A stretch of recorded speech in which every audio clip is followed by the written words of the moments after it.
Hello and good evening, everybody. You are back with the crew. Thank you so much. Tonight's show, should you decide to accept it, your mission, Jim, is to stay along with me on this one because it's a bit of a journey. It's going to be a little bit cluttered as far as context and a bunch of different ways. It will not necessarily be an exit strategy plan tonight because I absolutely think tonight's probably the worst night in the history of crypto to actually sell your crypto. I'm not sure there's a worse time than tonight than to ever even think about selling your crypto, whichever crypto you have. Doesn't matter. I mean, and that is not to say that I think tomorrow it's going to go up, because for whatever the reason, if you guys watch my last video, I don't know why or what or whatever it is. I'm just saying every time there's a big day, a big news event, the convention, even when Trump spoke in Nashville and, you know, the Miami show, a Bitcoin every year and the XRP show every year, it's like you look at it, it's red, just red. And you're like, how does that happen every single time? Somebody pulling some strings around here. Tonight's show is going to be, we're going to talk about the summit tomorrow a bit. I'm going to talk about it in a big general sense. Tonight's going to be really about, well, just listen to the show and then maybe you give your 2 cents at the end of what you thought it was. Tonight's a show about economics. I want so many people. I hear so many people tell me what they think economics means. They have no clue. In particular, anybody who follows mainstream media. You have no idea what economics is. If you're basing your knowledge or your thought of what economics is in the world by what the media talks about, then you don't even, I don't even care if you watch Bloomberg 24/7. You have no idea what the economy is. You just, I'm sorry, you don't. You have no clue. And I can prove this by all the idle, and this is my first thing. I've got to cover this because it drives me crazy whenever I hear the word tariffs. Tariffs, tariffs, tariffs. My God, you would think it was like a new concept or something that's been around for 500 years. But I want to talk about the basic principles of a tariff, okay? Stop calling it that. I know they all call it that. The media has just got this.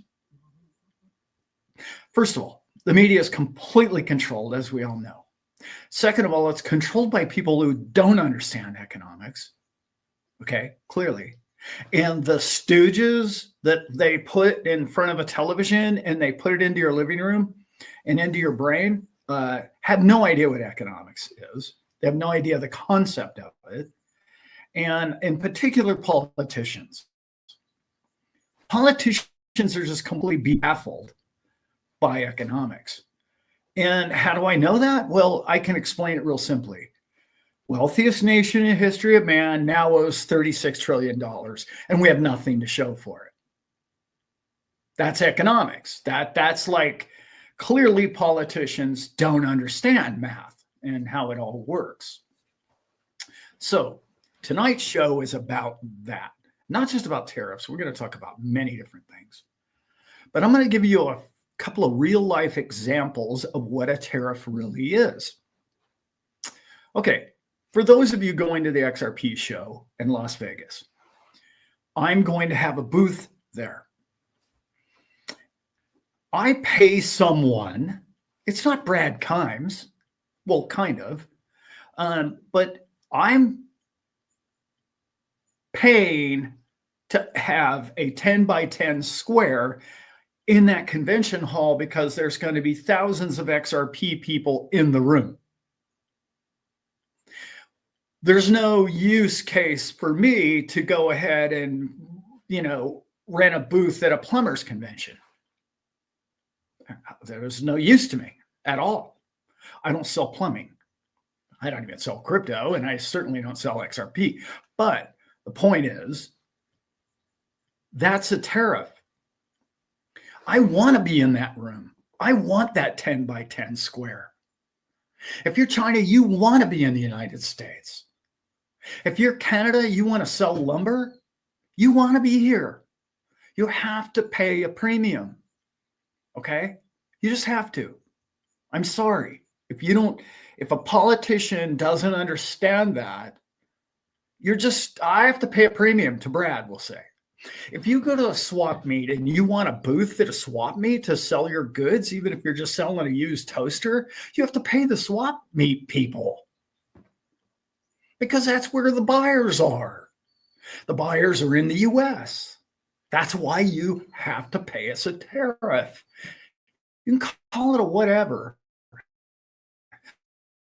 Like you can't even get a product of Costco without giving them a little scratch. They're in on the deal. They're making a buck off every pair of underwear selling you. Otherwise, that company doesn't get in the front door. Period. Now, if you're an XRP person, like we are in this group, most of us, you want to be at that show. You pay a premium to go to that show because that's where the XRP people are. Like people are fighting in the aisles to try and get in Costco. They're knocking each other over, cutting profit margins to get inside that door because they know it's a guaranteed sale. They're going to sell millions a year in revenue. So stop using the word tariff and start thinking of it in the sense of, well, let's see. Do I not want to sell lumber to the United States? That wouldn't be good for the people of Canada, would it? No, it wouldn't. Is it the cost of doing business? Yep, sure is. Okay. Nobody else buys more lumber from us. Gosh, I think I better keep my lumber sales in that building. In the US, I want you to think about the US as being a convention hall or a Costco. That's all it is. That's all the man's doing. And finally, a president comes along who understands economics. He understands the privilege of sales. He understands true commerce. He gets it. Politicians, on the other hand, are going to smear this whole narrative around the fact that, this whole thing's going to cost you way more money. Oh, really? I take that bet. Because why? People want in this market. They're going to outcompete. Mercedes-Benz would slit the throats, I'm exaggerating, of BMW if it was between which German car could get into the US market. In other words, they would continually lower their cost basis to make sure that they got in this market. That's business. That's business, guys. Sorry. That's the world we live in. Anyway, enough about tariffs. I just want you to really look at it like that. It's hard for a lot of us who haven't run a company or a business to understand that. But market share is everything. I mean, just equate it to crypto, right? I mean, look at the market share Bitcoin has compared to the rest of them. That's important. Do you think, not that they have a company behind them, but to stay at the top, they would pay an extra fee to make sure that they got there? Stayed there, I should say. Anyway, I'm going on about that, but I am excited to be here tonight. I want to start off with just a little bit. There's an economic theory theme throughout the whole show, and that's just the way I want to start that. I want to ask everybody in this group, wrap your head around this one. What is wealth? What does wealth mean to you? Well, is wealth equated by dollars? Not really. We kind of do it that way, but not really. Is wealth by possessions? No, I wouldn't call it that. I wouldn't call it by how much crypto I got, how much Bitcoin I have, how much gold I got, how much property I have. I wouldn't call that wealth, but that's the way we equate it. I was listening to a show today. God, I used to listen to this stuff all the time, and I heard him talking about this today. And he's got such a brilliant point. Rebel Capitalist. Great guy. Never met him, but I've been at a couple of shows he was at. But anyway, he had that great point that, well, we equate money with wealth. Wrong. Nope, that's not what wealth is. Okay. Now, he stopped short of what I believe wealth is. To me, wealth is more important than money. Because like he said in his show, you and I are millionaires.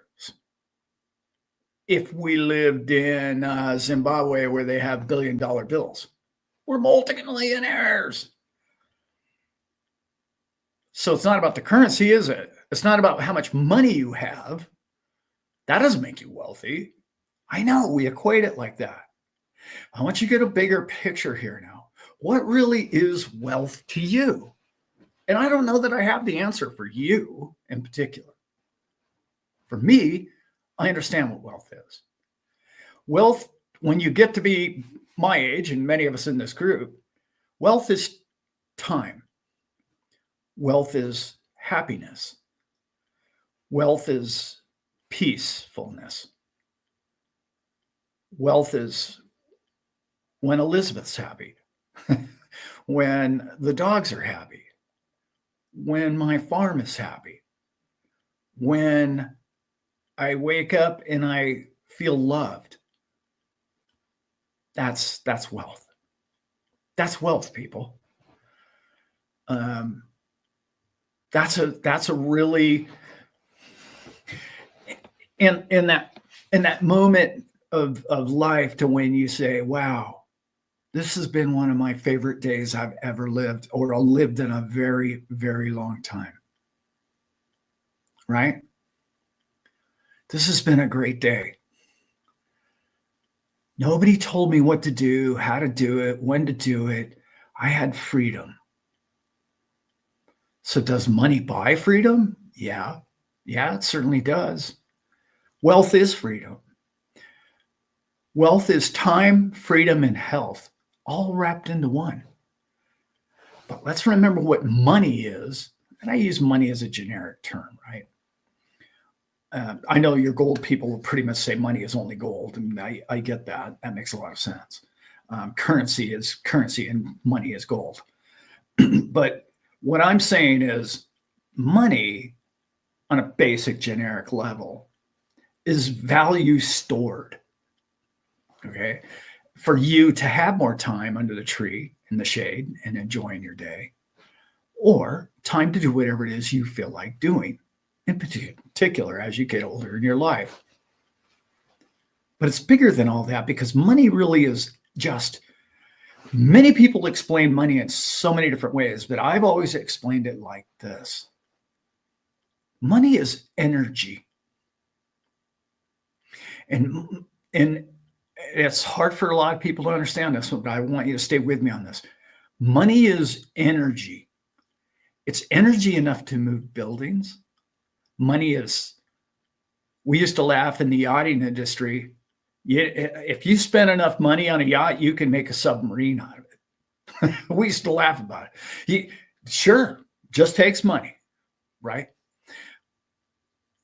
But money is the energy level that allows things to get created, because man will do things for those things, which in turn equates to one man's energy, one man's thought process, one creator, one whatever, designer, one architect, all the way down the line.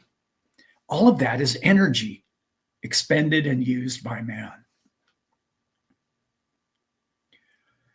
So when we start going forward in life, in the world in which we live in today, energy is now going to be equated more so in electricity, believe it or not, than money. I know, sounds crazy. Right now, that sounds crazy. That sounds like an old man on YouTube just talking fool talk right off the top of his head. He's got like, I don't know what he's got in that coffee he's got going there. I do have a really light brew, and I watered it way down coffee here tonight. But no, there's no alcohol in that. So important. What does it mean to you? What does that energy mean to you? Where are you going with all this energy? What are you going to do with it? How are you storing it? How are you consuming it today? Very important. Very, very important for everybody to determine in your life. What does it mean to you? Is it crypto? Is it money? Is it dollars? Is it digits? Is it real estate? Is it gold? What is it to you? I don't think it's any of those things, but yet it's all of those things because it's an energy force. That's why I call money energy, not just because it stores it.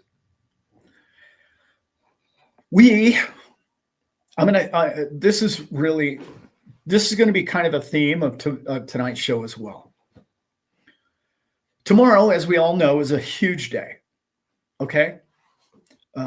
I should have said hello to everybody. Hoof Day is in here. Everybody. T. Wilson, Leanne, I see you. Tony, Nancy Hoffman, Cisco Kid. I've seen everybody in here. I love you all and thank you all for attending. Tomorrow's a very big day. And tomorrow's day is going to mean a lot to a lot of different people who own crypto. People who don't own crypto is not going to be really a very big day at all. However, I do think it's one of our last chances to convince our family members and friends to say, hey, you know what? Can you just give me 5 minutes of your day? Maybe just 10 minutes. One more time. I know you're sick of me talking about crypto. I get it. But let me explain something to you. There's thousands of people that are going to be at the press and everything else. Thousands of people that are going to be at the White House tomorrow to discuss, 5 coins for sure that we know of that are going to be part of a strategic reserve that America is going to do something with in the future. Details aren't clear yet. And you can still buy a coin for $2.50. You can buy one of the most important coins for $2 and whatever it is, 60 cents today. Do you understand that? Don't listen to me anymore. Listen to what the president's doing. Even if you don't like the president, he's going to spend billions of dollars buying these things. And he's going to sock them away. He's not buying them to sell them in a month. Nope. That's not why you buy a strategic reserve, is it? See, let's get back to the economist of our president. For the first time, this is this man's opinion, that we finally have a president of the United States, whatever country you live in, who understands economics. But what he also understands is we spent $36 trillion, probably way more than that, on stuff that didn't earn us a buck. Didn't make $1. Not a single buck. He let all those people come into his Costco show. These presidents before him let them all come into the Costco doors and sell all their goods for nothing. Oh, we're not doing that anymore. And you say, well, he's just going to make himself rich. Right. He can't do that. He doesn't even take a salary. Maybe you think he's just a crook and he's going to steal all that money. Maybe. Hey, what would be the difference from the other people that have been president? Just saying. But this time, this guy understands profit margins, P&Ls. You know, all those things that I used to have to study as a store manager. And I had to actually, at the end of a quarter, account for the things I'd purchased and the things I'd sold. Otherwise, a corporation would come down on me and fire me. Okay? They don't have that burden. He always has. So he understands the significance of it. And he says, well, If I make enough money and the citizens of my country make enough money and they buy enough goods,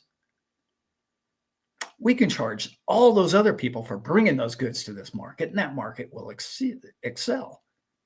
On top of that, what I can also do is start eliminating taxation, which incurs more purchasing from said citizens. This is real economics. That's where we're headed. But the beautiful part, in my opinion, is we have a man who understands profit margin. I don't care. You understand me? I don't care if it's only 1 or 2%. Our tax money being used to create profits makes you and I money. Explain to me why during 2020, when the C word happened, the first company that got bailed out that anybody, before you and I got a $600 check, was Boeing. Because they built a bad airplane and killed people, they got the first bailout. I don't know if you guys knew that. The very first check delivered by our country went to Boeing. See, on Trump's watch going forward, and I'm not just raising the Trump flag here, I'm talking about economics, and I'm talking about a president that understands profit margins. He's going to this time say, oh, you want a bailout? Said banking system, Boeing, pharmaceutical company, whoever, real estate companies. You want a bailout? My people want a profit. They want a cut. What do you got? Because see, B of A just told us they were going to give us 2.5%. You're only throwing 1.5% at my people, for my people, to eliminate their taxes.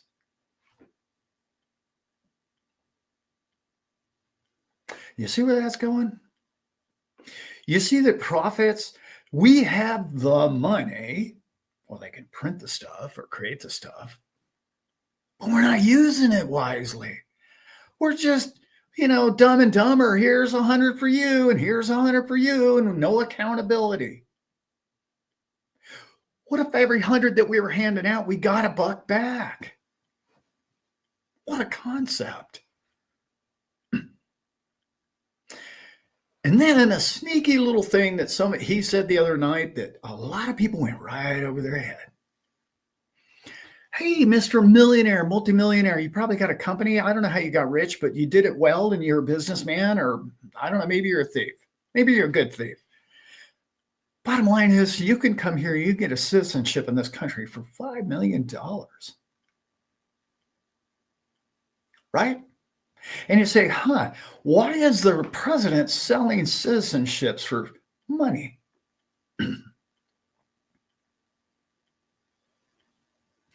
All you need to do is look at Europe or look at China.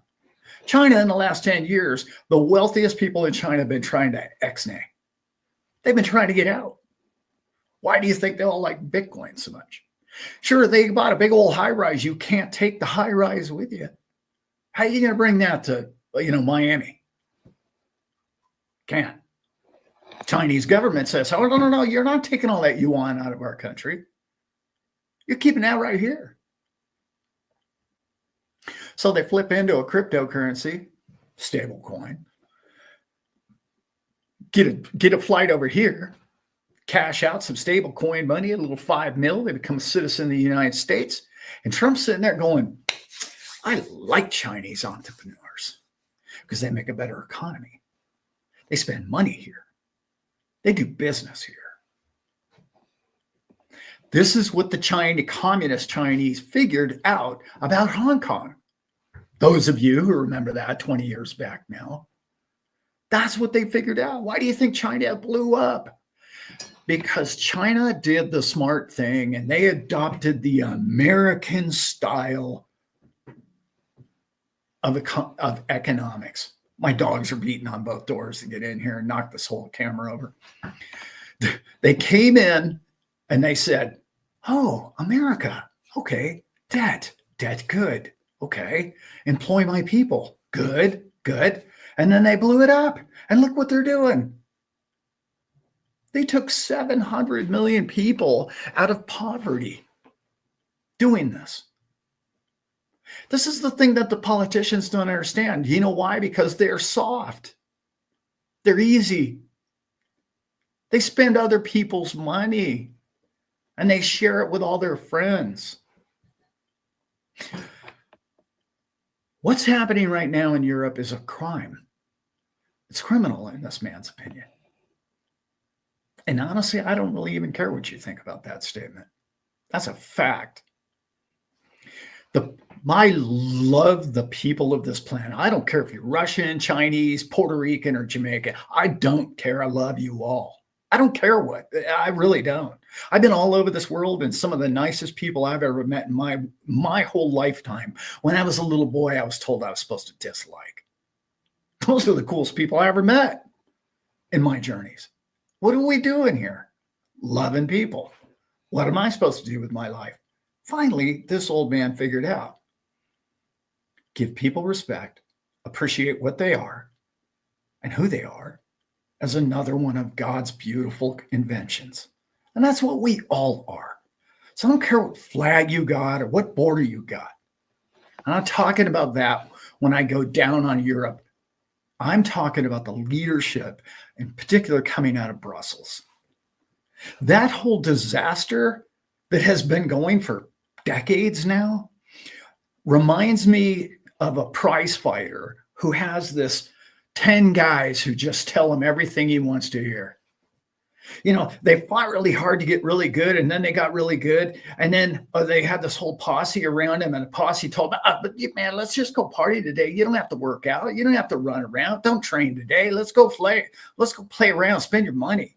And all of a sudden he starts losing fights. That's Europe. That's the leadership of Europe. They're not listening to their people.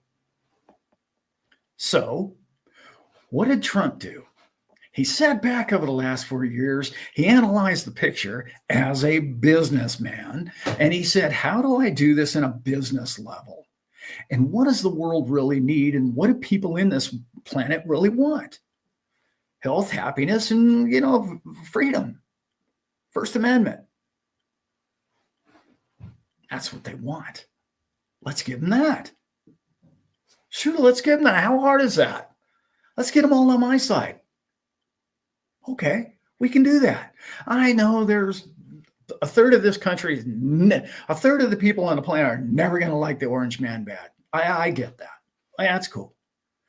I'm just saying, I don't worship the guy. What I'm trying to say is I want to give the guy an economic shot at it. Oh, we already know the other thing has got us $36 trillion in the hole. That didn't work, clearly, right? That clearly has not worked, right? Well, let's just start from that premise. Broken. How do we fix it? This might not be the perfect fix. So let's get back to Europe. Wealth is leaving the UK in particular, but all of Europe. It's such a rapid pace. And what are they doing about it? Nothing. Not a thing. They don't even care. In fact, the prime minister comes out the other day and says, we're going to start building bombs and we're going to start sending your sons to war over there and fighting Russians. Oh, gosh, that makes every rich family want to stick around for that. Gosh, that sounds like fun. Yeah, let's send my kids and my grandkids to go get slaughtered. And then some Trump guy comes along and says, hey, you know what? Move here. You're rich. $5 million. $5 million. Come on, be a citizen. Come on, hang out in Miami. Hey, weather's great. There's not a camera on every telephone pole staring at everything you do. Not to mention the amount of crime that's happened in London. I'm on the phone with a lot of people from the UK, and all of them tell me the exact same story. Man, if there was a way for me to get out of here, I would. I want to move out to the country, and the countryside in the UK is unbelievable, right? And they all want to move out there, but they can't get out. It's gotten so expensive out in the burbs, if you will. That's where Europe is. Europe continues to make mistake after mistake after mistake. So when I hear the LBMA is moving all this gold and people are buying gold, oh my God, Allan, you got to buy gold. There's all the gold bugs are telling me, oh, the gold's just getting bought. Who owned the gold before? So whoever bought it today, somebody owned it, right? You bought it from somebody. Somebody owned it the day before you bought it. That's not what's happening to gold. What's happening to gold is it's all leaving Europe. Started with way back in what was called Belt and Road back in the original days, and it started with happening going to China and Russia. Now it's going to US because wealthy people are leaving with it. I'm just saying what's happening. Well, what's the new gold? Clearly, tomorrow we're going to find out that it's about what? 5 coins minimum that we know of. Minimum. So what does that say to I'm going to call it the continent of Europe? Money's leaving. Rules are getting stricter. They're coming after the farmer over there in a ridiculous sense. Don't even get me started about farming. It's just absurd. Eliminate all their power plants, nuclear or otherwise. Don't get down on me. I'm a solar guy. I've got solar runs my house. Love it. But solar in the UK? Really? They don't get a lot of sunny days. It doesn't make any sense. Okay. Their leadership has dropped the ball because they're political. They're not economists. You, my friends, watch this show and you find this show entertaining. It's not because of my handsome good looks, and it's not because of the genius behind a camera, because clearly neither one of those exist. You watch this show because you're into the economics. You like banking, you like crypto, you understand where the ball's going. You understand that printing too much money is a loser's game. Fiat is an end. The end of fiat does not go well, ever. And you understand that. These politicians have that printing machine, and all they got to do is keep printing and just hand it out to all their friends. And, everything's going to be just fine. We'll just bribe them more until they say what we want them to say. Well, that doesn't create commerce. That doesn't feed people. It doesn't create wealth. And it certainly does not bring your lower class to the middle class or your middle class to the upper class. It's impossible. That's bribes. Doesn't work. Wall Street doesn't generate anything. Nope. Politicians, bureaucrats don't generate anything. 95% of all government workers are an expense to all society. Doesn't mean that I think you should fire them all, and not what I'm saying. Hope you get that. That's just kind of where I'm at with the economics of what's going on. Tomorrow is that big day. How did I get off on that tangent? Tomorrow is that big day that I want everybody to really kind of just step back from the laptop tomorrow, go outside and look at a bird every now and then, and walk the dog and pet the cat, whatever you got to do. Just don't be entrenched. I know, what am I talking about? You're going to be watching this stuff all day. But try and remember to breathe deeply every now and then, especially when prices go down, when all this good news is happening in the White House, because that's probably what's going to happen, right?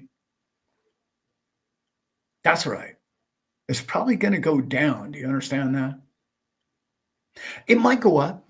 Maybe this man's wrong a lot. Just mark that down on your calendar there. This man's wrong a lot.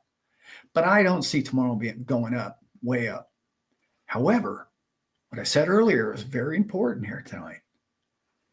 It is an opportunity for the next few days to talk to your neighbor or your friend or the people that you love and say, listen, these people are now buying these 5, 10 coins. Governments. I mean, Texas just passed the Senate, 25-5 vote. Now it goes to their Congress. Then their governor. We already know their governor's going to sign it. I mean, there's Texas, and Utah's even closer, I think. You can't put the genie back in the bottle, as you and I know. This is all math. This decentralized open source thing that you and I have invested in is math, baby. And you're on the right side of it. I know. If you watch my channel, you already know all that. Where is my show list? Oh, I got to talk about this one. This is hilarious because a lot of people are getting this one wrong. People are getting down on El Salvador, Senor Bukele, because of the IMF is coming down on him for buying Bitcoin. We give you 1.5 or 105. Was it 1.5? No, it had to be more than that. 105 billion. You know what numbers are these days? I don't know. 1 point something. 1.5 of somebody. Anyway, he was given that and said, you can no longer use, your citizens can no longer use Bitcoin, okay, in commerce in your streets. I don't know if you guys knew that provision when he got the money, when he accepted the money. And he was like, perfect. Okay. There wasn't anything in there that said he couldn't buy Bitcoin with all that money. There was, your citizens have to stop using it as a currency. That was part of the stipulation. And he thought, man, this is perfect. Why? Because he wants his people to keep the Bitcoin. He doesn't want the people spending the Bitcoin. That's not how you get the poor people in the middle class. Right? You got to keep those Satoshis. He's going to promote in his nation, buy Satoshis and keep them. Do not buy the equivalent of the US dollar, which is what their money does, is it's 1 for 1. If you go to El Salvador, a quarter is a quarter. It just looks different. They're the same size and everything. Yeah. I've been there a couple of times. It was a brilliant move on his part. And everyone's got, he has to comply and he has to do all this stuff. No, that wasn't part of the deal. Read the paperwork again. That's not what it said. He gets to buy all the Bitcoin he wants. Are they happy about it? No. I think he outwitted him, honestly. He's a very sharp character. Anyway, that was something I wanted to talk about with the El Salvador thing. This is a big one. This is on my cheat sheet over here. Have you noticed? Now, I don't want to upset any XRP people here because they're my people. And trust me, it's my largest holding. No, it's my second largest holding. I'm not going to talk about how much I got at what, but it's my second largest, only because the other one I've had so long and it went through the roof. My largest holding is Bitcoin, by the way, guys, just so you know that. But it's not because, anyway, I don't want to get into that. XRP is the coin to buy today. Or Cardano. Or Cardano makes a whole lot of sense, too. It's under $1, for God's sakes. Both those make a lot of sense today. But have you noticed the three largest, Jesse with Kraken, the twins over at Gemini, and Brian over there at Coinbase, all came out and said the same thing. Well, we know that he's going to have a whole bag full of crypto, but we really wish it was just Bitcoin. And when I read that, I thought, I just read that yesterday morning, I think it was, and I was like, okay, why are they saying that? That because I'm always looking for the clues, you know what I mean? That's what I do in life. I read something and I go, well, that's clearly written by the media. I'm not even that. I can get 2 sentences in and I can tell you I'm not reading that. Like that's worthless to me. But when I started thinking about it, I thought, well, 1, 2 is a coincidence, but the three largest exchanges. And I thought, what are they up to with that? Why are they? I mean, I understand Michael Saylor, he's a maxi, but all 3 of those exchanges, they have thousands of coins. Why would they want the reserve only to be Bitcoin? And after scratching my head quite a while, I came up with a plausible idea. And that is this. They want people, okay? I need to preface one thing. Larry Fink came out last week and said something, okay? And he said something very key.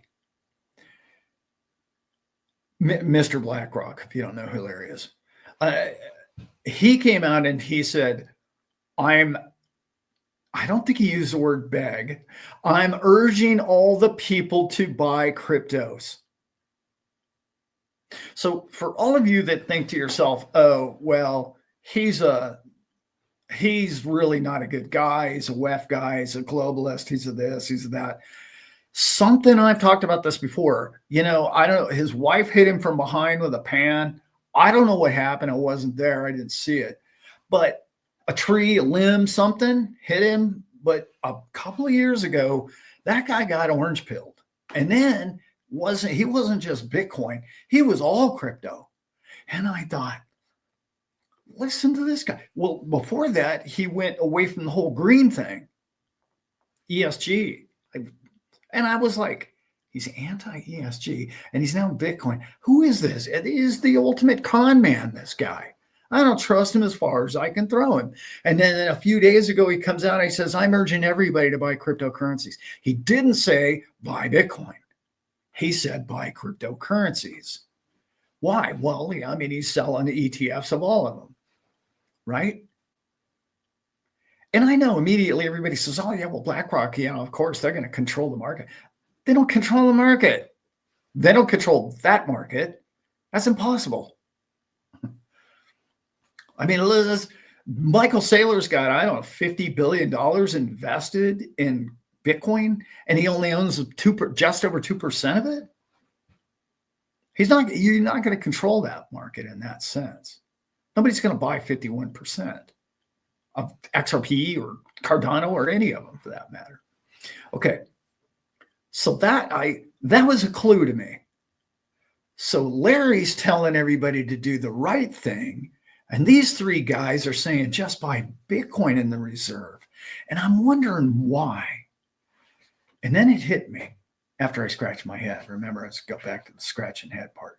So I was sitting there and it came to me. I was like, I got it. I got it. These guys have a ton of Bitcoin in their exchanges. They have a ton of it. You know that, right? They were buying it back when it was $1, right? Then they were making tens of thousands of dollars a day on these exchanges, and they were buying Bitcoin when it was $1. What the public knows about how many coins these exchanges have, they're still talking about hundreds of thousands on the over-the-counter market that they're selling, which is drying up. But I thought, that's it. They've got a ton of Bitcoin, and they want to sell it to the government. That was the only thing I could come up with. I know it's got a big giant hole in that story, but I do think that's where they're going to get it from. They're going to buy it from the over-the-counter. Clearly, Trump's not going to have, his counsel go down and open up a Coinbase account. That's not what's going to happen. They're going to mine it mostly. And I haven't got into that in detail as much as I know about what's about to happen with America and mining Bitcoin. I had a bunch of great conversations with a guy who was actually at Mar-a-Lago and heard the whole story. And he gave it to me on the phone like the next day. He was all excited. He's got a big crypto channel too. But he told me the whole story. He's like, man, I was there. I heard it from the horse's mouth, not from Trump, but from everybody that's in that council.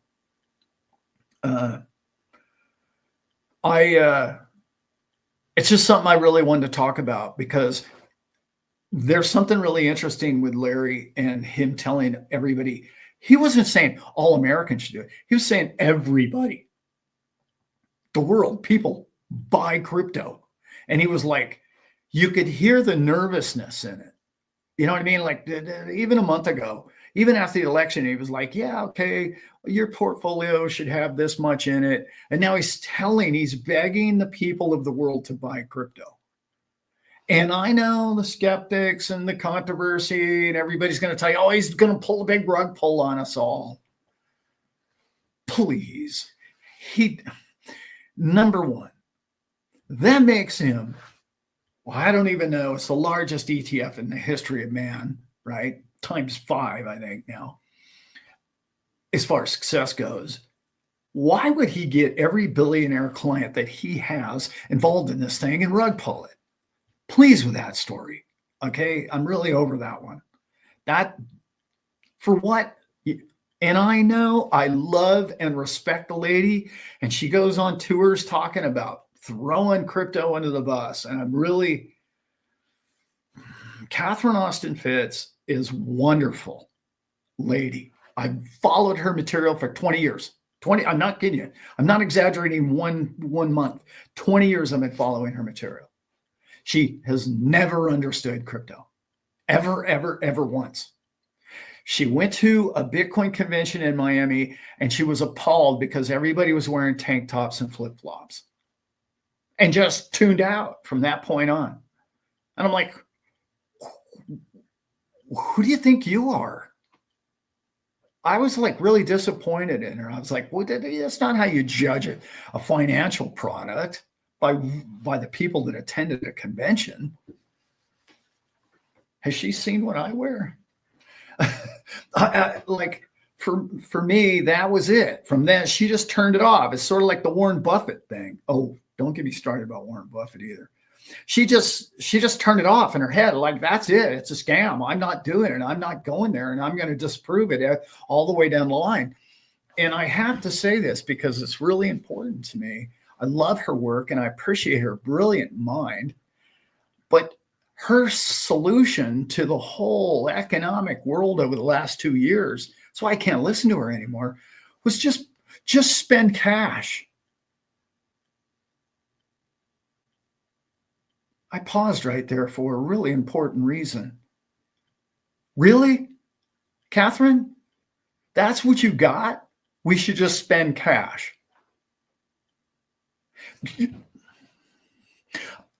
I know how good that sounds to a lot of cash people. I understand that. And a lot of gold bugs. And I got it. Do you know how stupid that is? That's one of the stupidest things I've ever heard an economist say out loud. And she's been preaching it for 2 years. I'm not calling her stupid. I'm saying spending cash.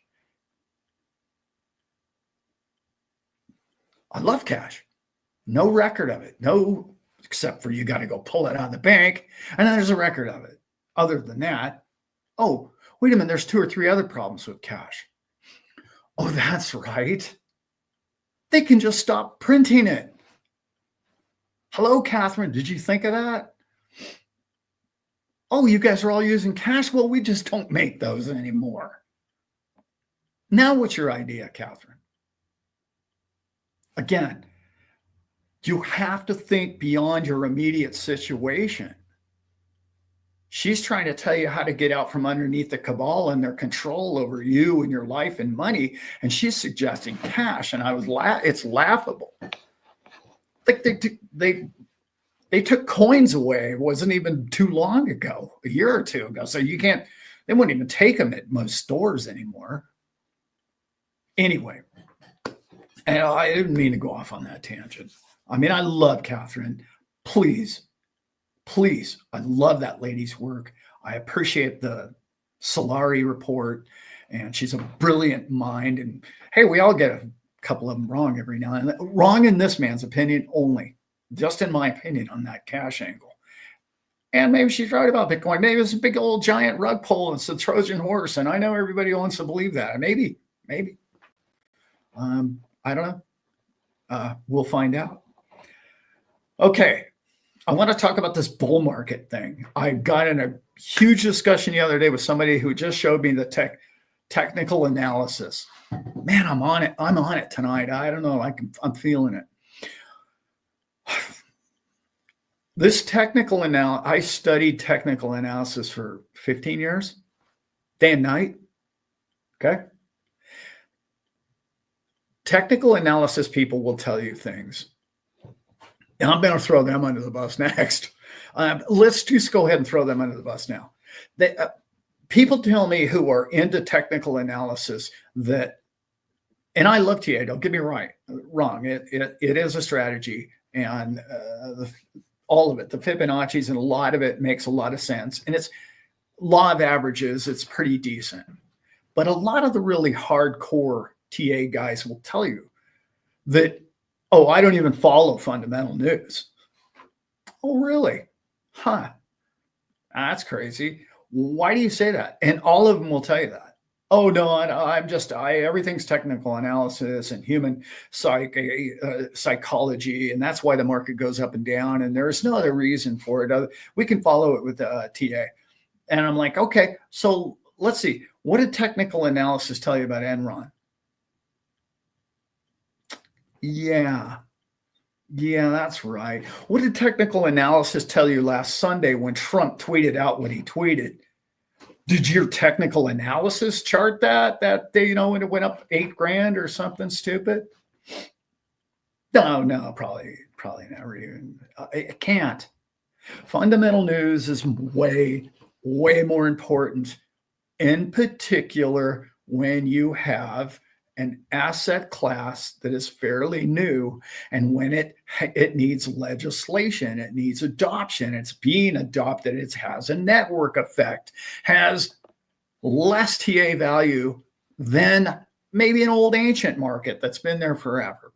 Okay, just remember that when you're hearing technical analysis, because somebody was telling me the other day, oh, the bull market's over. And I'm like, okay, why? And I look here, let me show you this chart. And they sent me 3 different charts. And of course, it does look like it's declining. And I said, okay, all right. Looks like a big head and shoulders. And yeah, okay, I'm down with all that. That's good. I like it. How do you explain what's about to happen in the White House then? Well, what do you mean? And I'm like, well, they're about to tell the whole world that they're going to buy all these coins. Where's that show up on your chart? Well, it'll show up, and over 6 months in time, we'll be able to reflect back, and I'll be able to exactly, because technical analysis. Okay, remember this one. All those indicators are lagging. They're what's happened. Okay.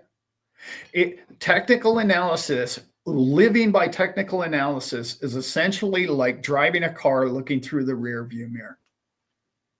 It's what's already happened. And I'm pretty sure I pissed him off when I said that. But I was like, all your moving averages, your Ikimokus, I don't care what your chart is. It's all based on a minute ago or 5 minutes ago or an hour ago or a week ago. That's absolutely useless as tomorrow's information. So where I led the guy and where we had this great finishing conversation was when you can understand the two, they do relate to each other very well. But when you can understand leverage in a market. And now this is the very important part of what I want to talk about now, with where I know the bull market isn't over yet, and how I know we're not going to have the massive declines that we used to in this market. And I saw a few things over the last couple of months. I did a video a couple of months ago and I said, hang on, kids. 2 or 3 videos in a row. Hang on, because volatility is here. Volatility is upon us. And look what's happened. Things going up and down like a yo-yo ever since it hit Bitcoin in particular, but even XRP, the thing shot up to 350 and now it's down at 250. It was down at $2. It's all over the chart. Used to sit between 50 and 70 cents, right? Things all over the map now. What happens when you have that kind of volatility is leverage gets destroyed. They're creating leverage, and that leverage is getting destroyed. If you look at the shorts and the longs are losing hundreds of millions of dollars in these fluctuations. I don't know about you, but I don't like losing millions of dollars. And they don't either. They don't care for it. That leverage market, the amount of money that's being leveraged in crypto is diminishing. That's also what happened with FTX. Leverage came right out of the market. Okay, so what does that tell this old dog, this old trader? That tells me the less leverage that we have going forward, the more consistent and steady market we will have. We're not there yet. We're getting there though. And what also that tells this old dog is this: you're reaching the point of less manipulation, and you're reaching the point of consistency and steadiness in a market to where the public won't get rug pulled. When that adoption level happens to your network and that network effect, it brings you to that steep S curve. And we're on the brink of it. And I think very soon, again, I'm wrong all the time, but I'm thinking by this summer, volatility will diminish by half. You'll look back over 6 months and it'll be kind of a notchy, climby thing. And you'll look back and go, wow, we used to just spike up and then go sideways for 6 weeks or 3 months. Remember those? We're not going to do that going forward the way we did, because what's going to happen is the green light's going to get turned on, and the public adoption and the regulation and the government and the rest of it, and everybody's going to say, yep, I'm not selling it because it's going to be worth more 2 and 3 years from now. And I'm not going to be a speculator and a leverage trader on such an asset that is so important going forward to the mankind and the monetary system in which you and I know it's going to be. I hope you got that. That's big, guys. It's really, really big. And now that's how this man knows that your bull market isn't done yet. There's one other big clue. What does Bitcoin, in particular Bitcoin, but I'm going to say all crypto markets because crypto follows Bitcoin pretty much. But every time gold goes up, gold is your leading indicator over the last 5 years, in particular since 2020. When gold bumps up, wait 6-8 weeks, and Bitcoin bumps up. And I'm talking about like new highs bump up. I don't mean just 5. It went up 10 grand in the last week. I mean up new highs. That's what I'm talking about. So I don't know, it's been probably a month since gold made a new all-time high. You're looking at the next couple of weeks to look for next couple of weeks to the next month or two for Bitcoin to make a new high. That's just the kind of macro tools that I like to look at going out, and they work pretty well until they absolutely don't. There's another issue out there that's really important that I want all of us to kind of wrap our heads around. People keep talking about the economy crashing and all this stuff. I don't think the economy is going to crash necessarily on its own. I think there are powers that be that are going to try and bring it down. But again, like on my last video, I don't know if you guys caught that. I listen to the playback. I don't listen to my playbacks often, but somebody said, Allan, your last 5 minutes of that last video of yours was just brilliant. And I was like, wow, really? I mean, cool. Maybe I should check it out. So I listened to the last 5 minutes of it, and I wouldn't necessarily call it brilliant, but I would call it really, it was cool when I was talking about what it means to the world. But when I think about that side of the economic picture and where we're at, it's all happening right now.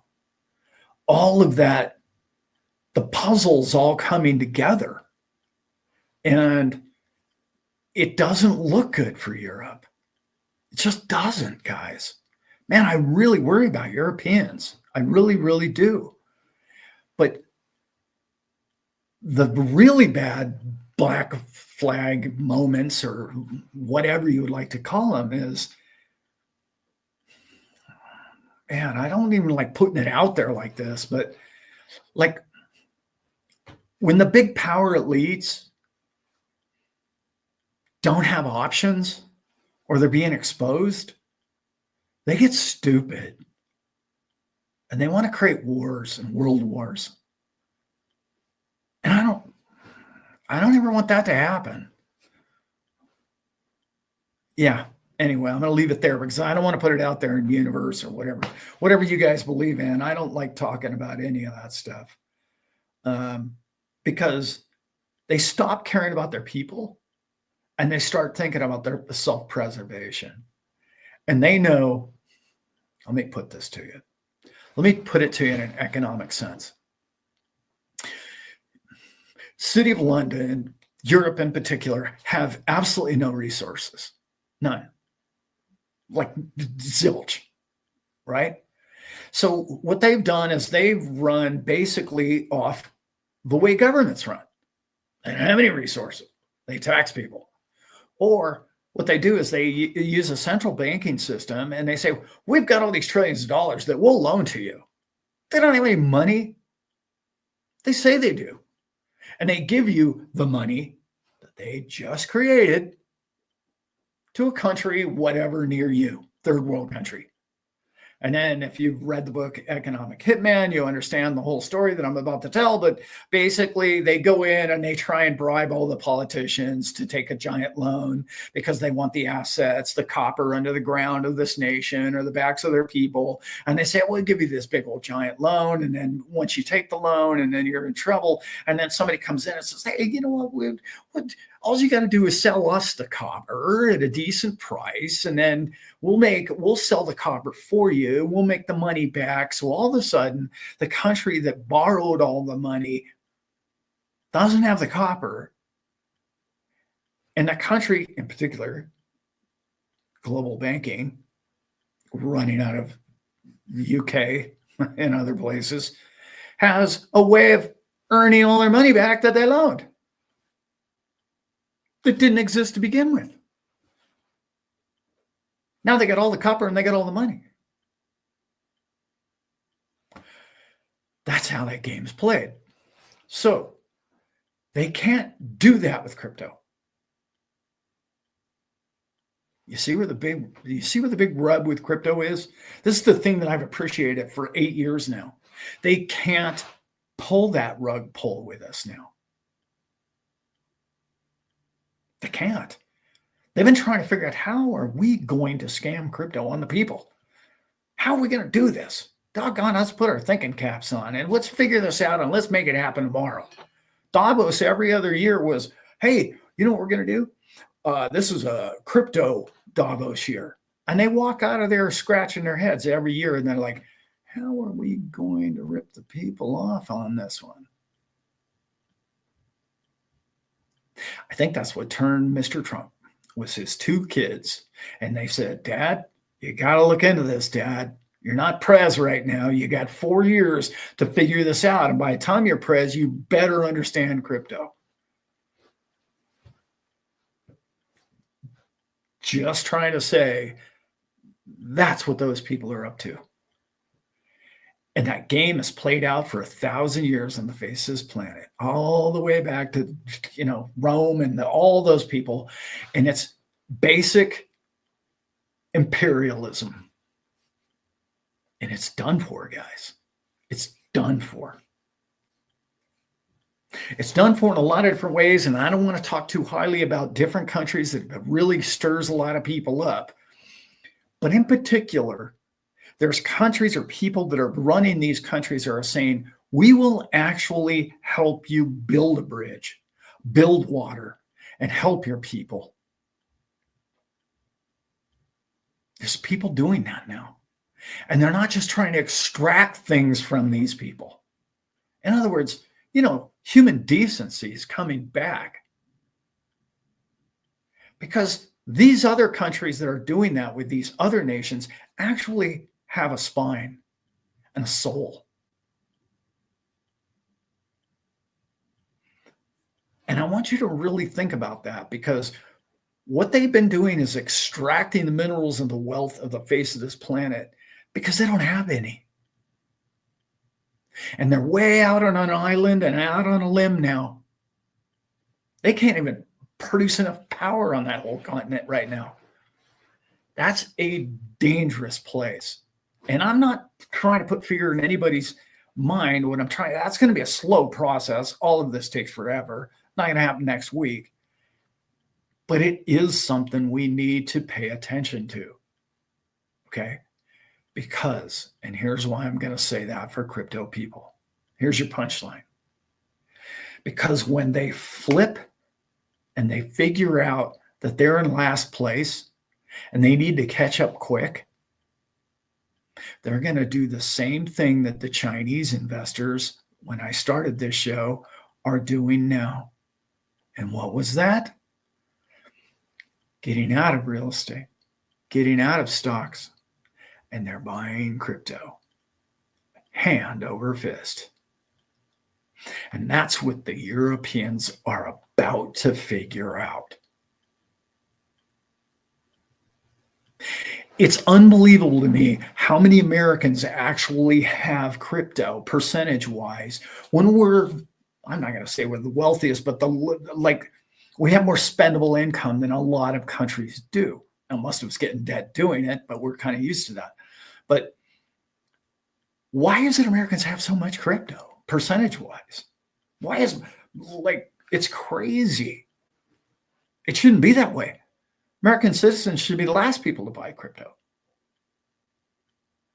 It's big, and it's really big, and it's coming to a state near you. It's a beautiful thing. I was going to talk about something here, and it's way too. I'm already over an hour. I kind of want to get into somewhat of a closing, but I'd like to maybe check out some of these questions too. But that'll take me forever. I want everybody to really appreciate tomorrow, because tomorrow is it's our big day. It's our New Year's Eve party. It's our championship match. It's your Super Bowl. It's the 4th of July. It's whatever country you live in or wherever it might be.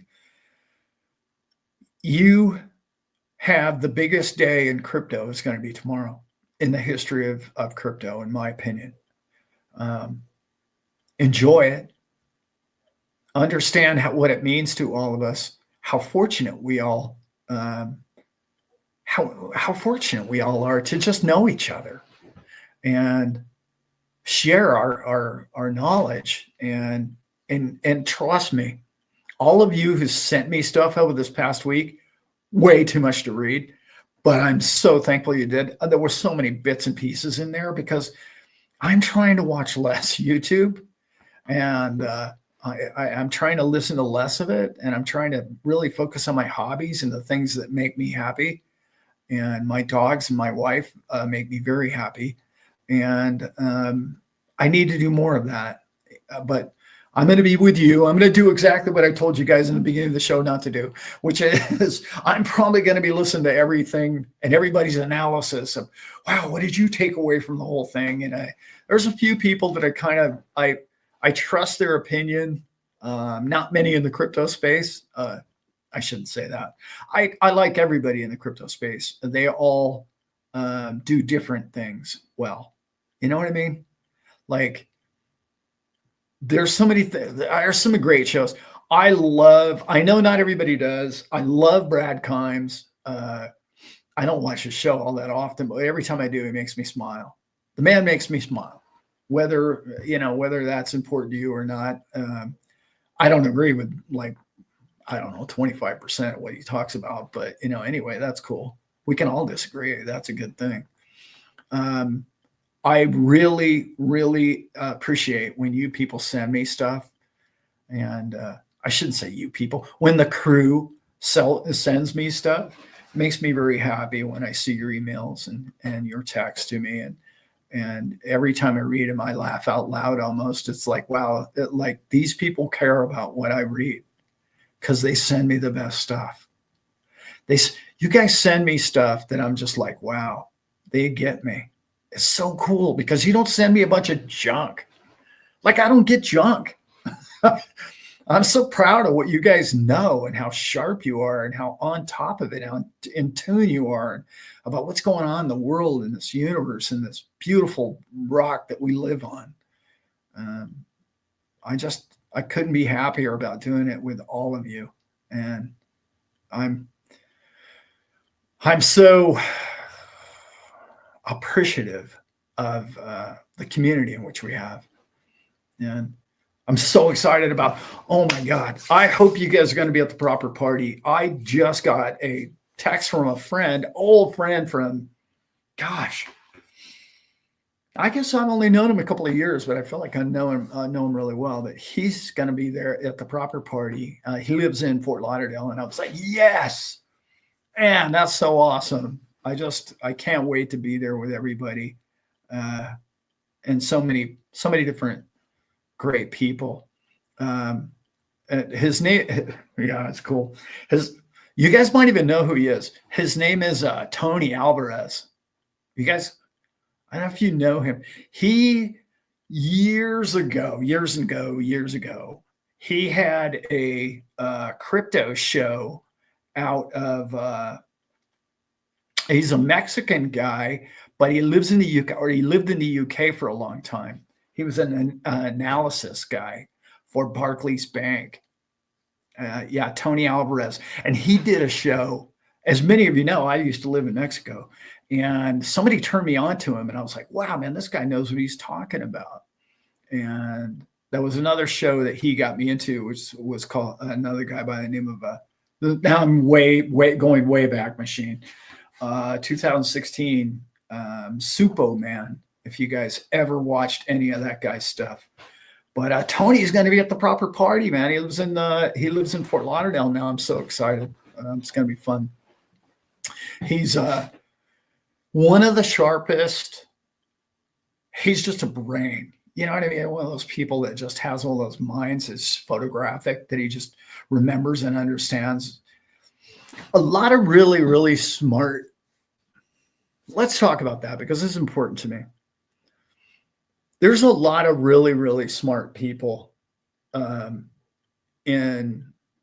YouTube and in the information era and the social media era. Really, really smart people.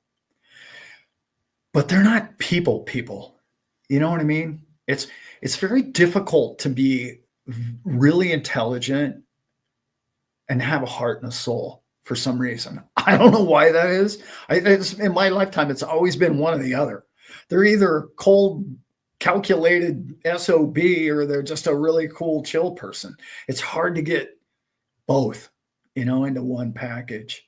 So when you run across them, they really leave an impression. It's like, he's such a man. Now I'm talking about, he doesn't even have a YouTube channel. I said, dude, what do you mean you're not doing a YouTube channel anymore? You were brilliant. And he goes, yeah, I got busy, wife and kids and all that. And I was like, yeah, no, I get it. I understand it. He's quite a bit younger than I am, so he's doing the family thing. I just want to say hello to some of these people in here before we get out of here.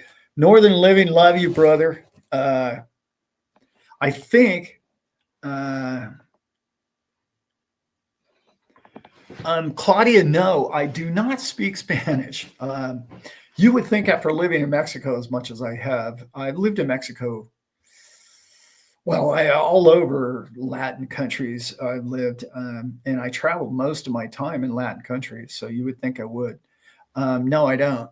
I shouldn't say that.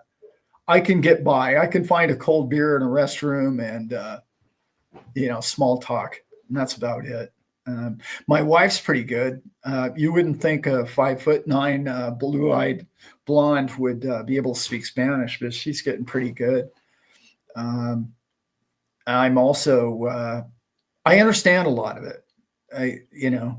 Like I'm one of those guys. I catch every third word with Spanish. I shouldn't say that. This is funny. This is a funny story, but like I don't speak Spanish, even though I'm around.